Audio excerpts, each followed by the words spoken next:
एक इंसान है, उसने उसको गोली मार दी यहाँ पे। उसने बोला कि शायद मुस्लिम नहीं है, उसने उसको गोली मार दी। मैं मंजुनाथ, शिवमोगा, कर्नाटक से।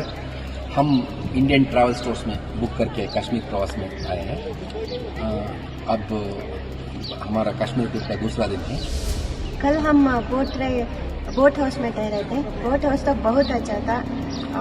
अब हम शिकारा राइड कर रहे हैं। शिकारा राइड कर रहे हैं कश्मीर में। शिकारा राइड करवा रहे हैं मोहम्मद रफीक जी। बहुत अच्छा लगा, बहुत अच्छा सर्विस। धन्यवाद, thank you. Thank you Kajal ma'am. 9 जून 2024 राष्ट्रपति भवन में 9000 से ज्यादा वीआईपी गेस्ट के सामने पीएम मोदी अपने तीसरे टर्म की शपथ ले रहे होते हैं। मैं नरेंद्र दामोदर दास मोदी। तभी एक न्यूज सामने आती है कि कश्मीर के रियाजी इलाके में एक बस खाई में जा गिरी।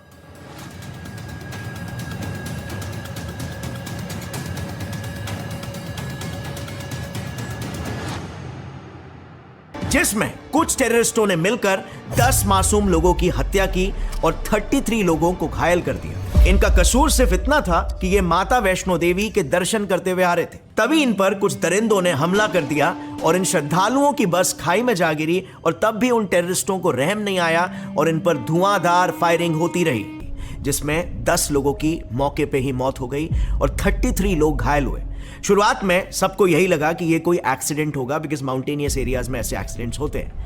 But in reality Vaishno Devi से दर्शन करके आ रहे इन इनोसेंट श्रद्धालुओं का बाकायदा इंतजार किया जा रहा था। बस में लोग मां के भजन करते हुए आ ही रहे थे कि अचानक से गोलियों की आवाज सुनाई देने लगी। इससे पहले किसी को भी कुछ समझ आता, एक गोली ड्राइवर को सीधा जाकर लगी, जिस वजह से बस डिसबैलेंस होकर खाई में जा गिरी। अकॉर्डिंग टू सर्वाइवर्स, उनके बस पर 2 से 3 टेररिस्टों ने ओपनली फायर किया और बस गिरने के बाद भी उन लोगों ने कंटिन्यूअसली अपने अटैक्स को जारी रखा। बहुत तेज तेज गोलियां चलाने लगे और अगर वो लोग ऊपर आ जाते तो आज हम ये इस अस्पताल में और इस गंभीर में हम नहीं रह पाते। अब हम सभी को पता है Kashmir is a naturally blessed state, जिस वजह से कश्मीर के जीडीपी में टूरिज्म एक बहुत ही बड़ा कंट्रीब्यूटर है, जिससे अगेन फायदा वहां के लोकल कश्मीरियों को ही होता है। और इन टेररिस्टों को ये किसी भी हालत में नहीं चाहिए कि कश्मीरीज का ग्रोथ एंड डेवलपमेंट हो, क्योंकि यही ग्रोथ टेररिज्म के रास्ते में रुकावट जो बनेगा। और इसी एग्जैक्ट वजह से टूरिस्ट पर अटैक करना, यात्राओं पर अटैक करना आज इनका प्राइमरी टारगेट बन चुका है। इस कावर्डली अटैक की जिम्मेदारी ली द रेजिस्टेंस फ्रंट ने और उन्होंने सोशल मीडिया में पोस्ट करते हुए यह कहा कि this is just the beginning.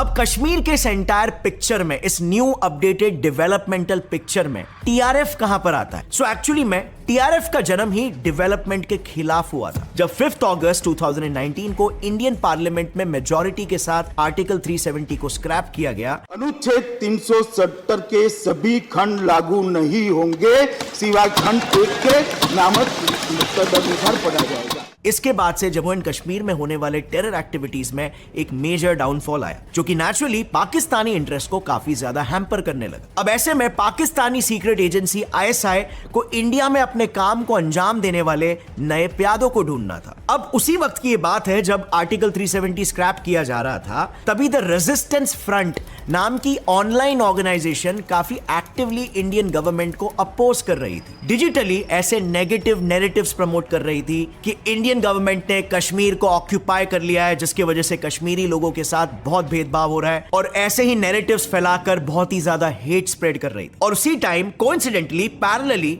Pakistan के ऊपर एफएटीएफ के ग्रे लिस्ट की तलवार भी लटक रही थी। ग्लोबल एसोसिएशंस ने क्लियरली बोल दिया था कि अगर पाकिस्तान अपने टेरर ऑर्गेनाइजेशंस का कोई इलाज नहीं करता, स्पेशली लश्कर-ए-तैयबा जैसे ऑर्गेनाइजेशंस का, तो उसे फाइनेंशियल भीख मिलना बंद हो जाएगी। और इस वजह से पाकिस्तान को मजबूरन इन पर एक्शन लेना पड़ रहा था। सो कुछ सालों के लिए यह बिल्कुल क्लियर हो चुका था कि अब पाकिस्तान ओपनली पाकिस्तान से कश्मीर में टेरर और वायलेंस की खेती नहीं चला सकता था। और इसीलिए पाकिस्तान की ही आईएसआई ने एक प्लान बनाया, कश्मीर में एक ऑल्टरनेटिव टेरर ग्रुप को खड़ा किया, जिसमें मोस्टली बैन टेरर ग्रुप्स जैसे कि लश्कर-ए-तैयबा और हिजबुल मुजाहिदीन के ही टेररिस्ट को वहां पर प्लेस किया गया और इन्हें नाम दिया गया द रेजिस्टेंस फ्रंट टीआरएफ। अब ये सभी ऑपरेशंस को एग्जीक्यूट करने के लिए टीआरएफ ने ग्राउंड लेवल पर एक बहुत ही स्मार्ट स्ट्रैटेजी बनाकर रखी थी to divide the Kashmiri people. उनका कहना था कि अगर किसी भी नॉन कश्मीरी को इंडियन गवर्नमेंट डोमिसाइल सर्टिफिकेट देगी तो उनको टीआरएफ जान से मार देगी, और ये इन्होंने किया भी है। जैसे कि इन टेररिस्टों ने non local jeweller Satpal ji का मर्डर किया just because he was given a domicile in Kashmir. बिल्कुल इसी तरह श्रीनगर में भी हुआ, जहां पर एक हिंदू और एक सिख टीचर की बेरहमी से हत्या कर दी गई क्योंकि उन्होंने स्कूल स्टूडेंट्स को इंडिपेंडेंस डे सेलिब्रेशन में पार्टिसिपेट करने को कहा। बट इस डिवाइड वाले स्ट्रैटेजी से उनका एंटी इंडिया वाला गोल अचीव नहीं हो रहा था despite committing such heinous crimes.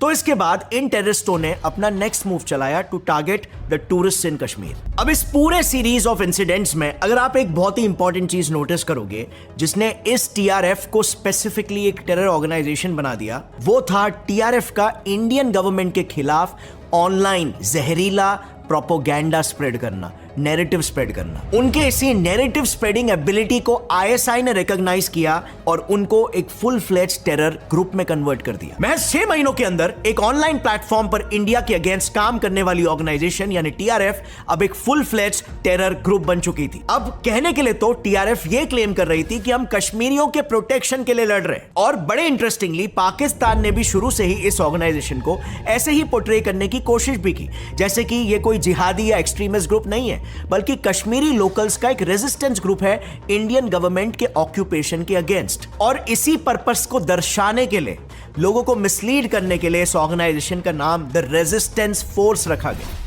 लेकिन इनका ये फेक शो ज्यादा दिनों तक नहीं चला और 6 जून 2023 को इंडियन गवर्नमेंट ने द रेजिस्टेंस फोर्स को टेरर ऑर्गेनाइजेशन होने के पुख्ते सबूतों के साथ ऑफिशियली बैन कर दिया। मिनिस्ट्री ऑफ होम अफेयर्स ने अपने एक स्टेटमेंट में यह बताया कि रेजिस्टेंस की आड़ में एक टेररिस्ट ऑर्गेनाइजेशन चला रहे हैं जहां पर ये कश्मीरी यूथ्स को ब्रेन वॉश करने से लेकर पाकिस्तान से जम्मू एंड कश्मीर में ड्रग्स और वेपन्स की स्मगलिंग करते हैं। इनफैक्ट इन चीजों के लिए वो इंटरनेट और सोशल मीडिया पर फेक ट्रेंड्स बनाकर लोगों को इन्फ्लुएंस भी करते हैं। लेकिन मेन मुद्दे की बात यह है कि हमें इन नैरेटिव्स में नहीं आना चाहिए। हमारा नैरेटिव एकदम साफ होना चाहिए कि हमें देश के बारे में सोचना है, नेशन फर्स्ट। और इसीलिए आई एम प्रीटी सरप्राइज, इतना बड़ा अटैक इंडिया में हुआ लेकिन कितने ही सेलिब्रिटीज और इन्फ्लुएंसर्स हैं जिन्होंने इसके खिलाफ आवाज उठाई।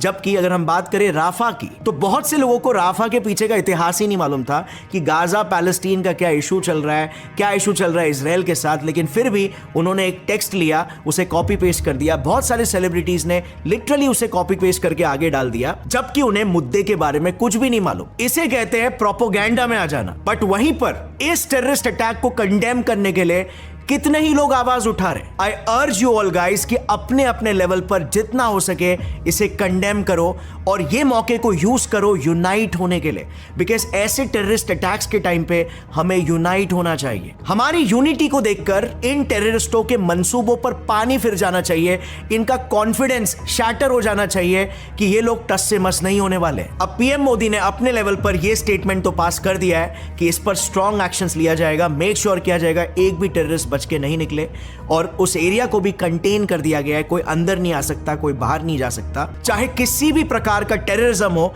चाहे वो हिंदूज पर हो या मुस्लिम्स पर हो या किसी भी कम्युनिटी पर हो, इस मौके पर सारे इंडियंस को यूनाइट होना ही चाहिए और यूनानिमसली इसे कंडेम करना चाहिए। Thanks for watching, take care everyone, जय हिंद।